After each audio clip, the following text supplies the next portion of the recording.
नमस्कार दोस्तों, इस वीडियो में हम बिहार बोर्ड के कक्षा 8वीं के विज्ञान के चैप्टर नंबर 1 के कुछ प्रश्नों को देखने वाले हैं। पहला प्रश्न कह रहा है, उचित शब्द छांटकर रिक्त स्थानों की पूर्ति कीजिए।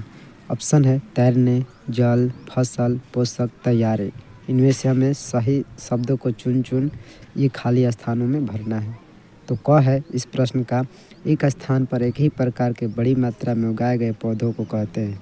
तो दोस्तों, एक स्थान पर एक ही प्रकार के बड़ी मात्रा में उगाए गए पौधों को फसल कहते हैं।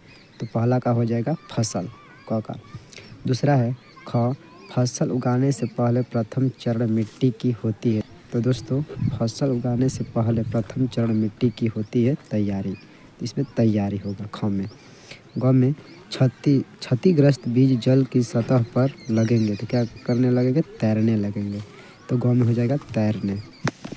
घ है फसल उगाने के लिए पर्याप्त सूर्य का प्रकाश एवं मिट्टी से तथा आवश्यक है। तो दोस्तों, फसल उगाने के लिए पर्याप्त सूर्य का प्रकाश एवं मिट्टी से पोषक तथा जल आवश्यक है। अब देखते हैं दूसरा प्रश्न। कह रहा है कॉलम ए में दिए गए शब्दों का मिलान कॉलम बी से कीजिए। तो दोस्तों, पहला है खरीफ फसल। आप लोग जानते हैं कि खरीफ फसल धान एवं मक्का है। इसका मिलान पहला का ई से होगा, खरीफ फसल धान एवं मक्का। दूसरा है रबी फसल। रबी फसल का एग्जाम्पल गेहूँ, चना और मटर है। तो ये होगा दूसरा का मिलान डी से।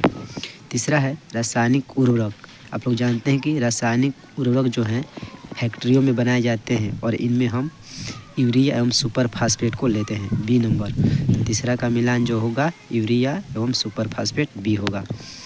चौथा है कार्बनिक खाद। तो आप लोग जानते हैं कार्बनिक खाद जो प्राप्त होते हैं पशु अपशिष्ट, गोबर मूत्र एवं पादप अवशेष से प्राप्त होते हैं। तो चौथा का मिलान होगा सी। एक दिया है अधिक मवेशियों का चारा, ये एक्स्ट्रा दे दिया है लेकिन इसका मिलान कोई नहीं है। तीसरा प्रश्न देखिए, कह रहा है निम्न के दो उदाहरण दीजिए। पहला खरीफ फसल, दूसरा रबी फसल। तो दोस्तों, आप लोग जानते हैं कि खरीफ फसल वे फसलें होती है जिन्हें हम वर्षा ऋतु में उगाते हैं और रबी फसलें वे होती है जिन्हें हम शीत ऋतु यानी कि जाड़े में उगाते हैं। तो खरीफ फसल के दो एग्जाम्पल हो सकते हैं क्या? धान एवं मक्का। देखिए ऊपर दिया है मिलान करने वाला में, दो आप लोग छाट लीजिएगा। खरीफ फसल का दो एग्जाम्पल हो सकता है धान एवं मक्का है, और दूसरा है रबी फसल का एग्जाम्पल गेहूँ, चना, मटर। तो आप लोग दो इसमें से ले लीजिएगा। तो यही होगा इसका उत्तर, दो उदाहरण हो जाएगा। चौथा प्रश्न आप लोग देख सकते हैं, कह रहा है निम्न पर अपने शब्दों में एक एक पैराग्राफ लिखिए।